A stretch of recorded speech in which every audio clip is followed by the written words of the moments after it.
So, today we just talk about the 12 houses of Geomancy, and I always produce some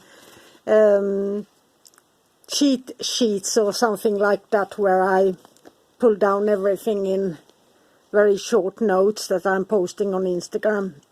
First house is the querent. Second house is goods, material, wealth, gain, business, transaction, desires and lost property. Third house is brothers and sisters, neighbors, environment, short trips, letters, advice, news and rumors. Fourth house is parents, inheritances from parents, land, agriculture, buildings, constructions, treasures, things underground, ancient places and things, old age and hidden things as well as endings. Fifth house is pregnancy, children, feast and entertainments, bodies of water and rain. Sixth house, servants, employees, small animals, illness and injuries.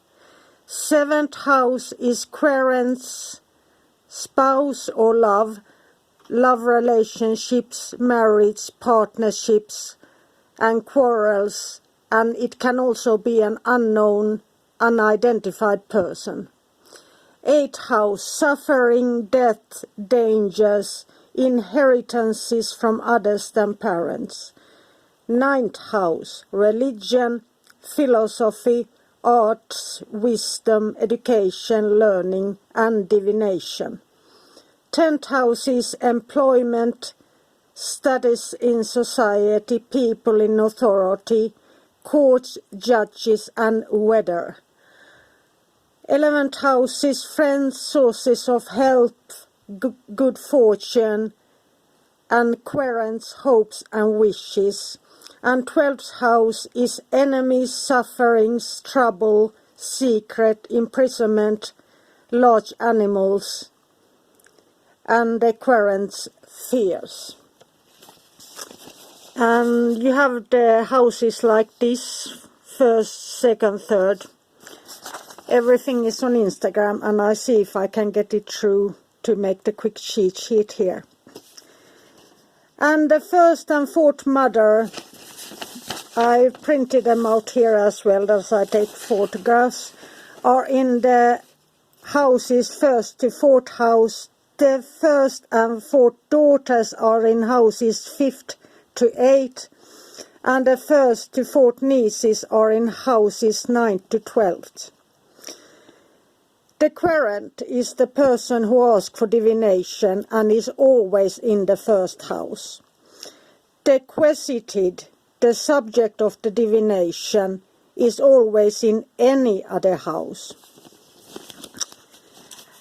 And this is something I think is very important. Practice finding out where you put the question in, so you locate the question within the chart, or where you put the phrase that you hold in mind during when you ask the spirit for help.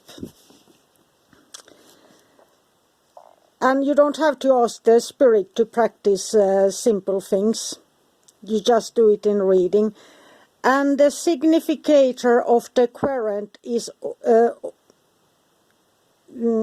read it, is in the first house, and the significator of the quesities is any other house. But it's the most important factor in this phase, where they are in relation to each other. If one or both of these figures appear somewhere else in the chart, or its call passes through another house in the old books, that house and meaning are very important factors of the interpretation.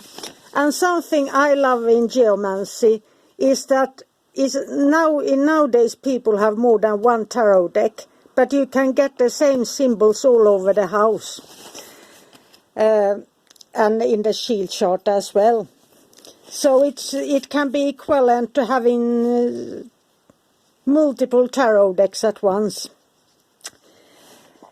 And then there are those things that modern occultists often stop doing. Modern occultists stops a reading if a reading begins with Rubos or Cauda Draconis, and they burn the charts and don't do a reading for at least 2 hours. That's Golden Dawn and those modern practices. In the old days, people just took it as it came. And my own interpretation is that it can indicate passion for something and everything, and I don't practice the modern Golden Dawn. And here let's look at the cheat sheet here. I put the triplicities down, and then I also have the sextiles here. Sextile, 2 figures with 1 house between them, like you have 1, 2, 3 houses and there's something empty there. Square, 2 figures with 2 houses between them. And a trine, 3 figures with 3 houses between them. And opposition, 2 figures with 5 houses between them, and that's when you have like they are truly opposites there. And sextile is favorable, square is unfavorable, trine is favorable, and opposition is unfavorable. And then I made this quick cheat sheet for this, and the chart looks like this. You can have everything for 1 to multiple thousand dots in a line, but you have these 4 lines of dots here. And the head is the first, neck, body and feet.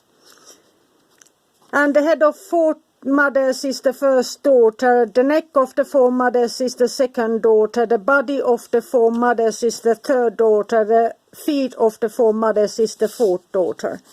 And to get the 4 nieces, you have 4th and 3rd mother gives you the 2nd niece, 2nd and 1st mother gives you the 1st niece, 4th and 3rd daughter gives you the 4th niece, and 2nd and 1st daughter gives you the 3rd niece. And generating the witnesses and judge. Add 4th and 3rd niece to get left witness. Add 2nd and 1st niece for the right witness. And add left witness and right witness together to get the judge. And the judge is always amissio populus fortuna major conjunctio carcer acquisitio fortuna minor or via. And the judge is from both sides, both in shield and house chart. I will always have an equal number of points or dots, making the matrix or figure.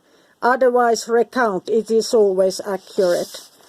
And the 4 lines of dot for each of the 4 mothers, as in here.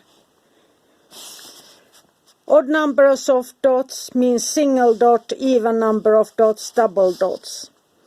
And often the mothers is sufficient enough to proceed with magic.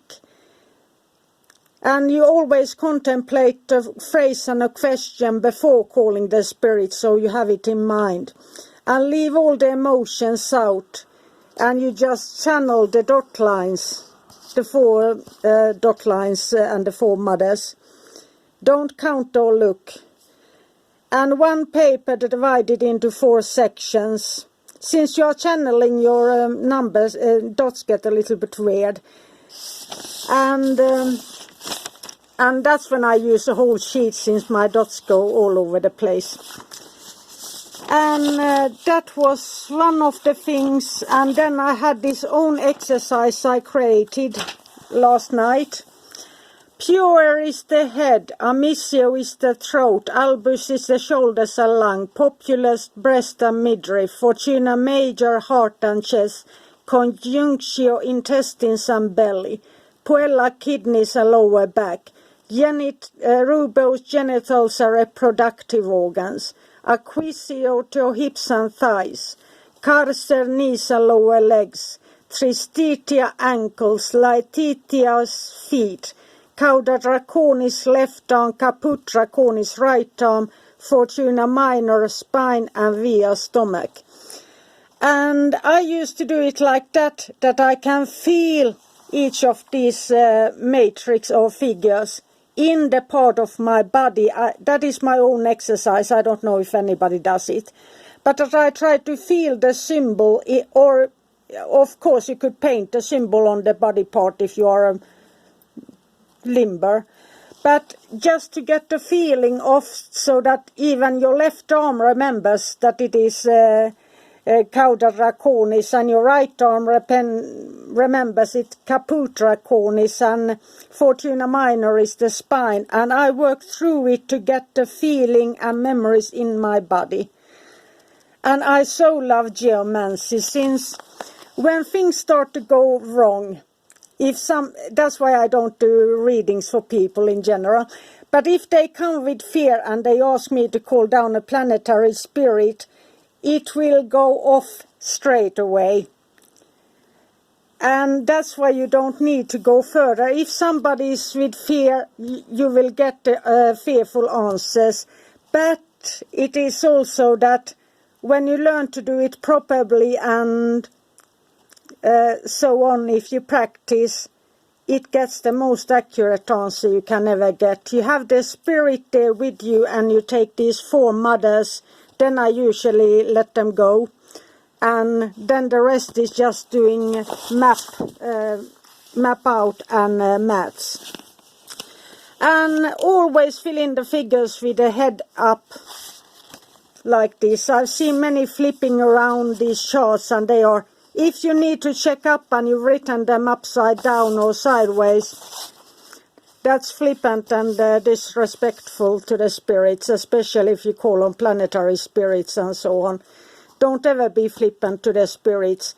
You still have spirits that are helping you, but the higher hierarchies won't come if you don't treat them with respect and their messages. And so this is just something so you can start to get practice. Find the questions within the house and use it as a mental exercise. Get familiar and try to feel the figures within your body, the energies of them, the meaning of them, and so on.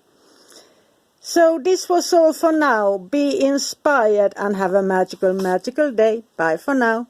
And everything is on Instagram, Marjorie.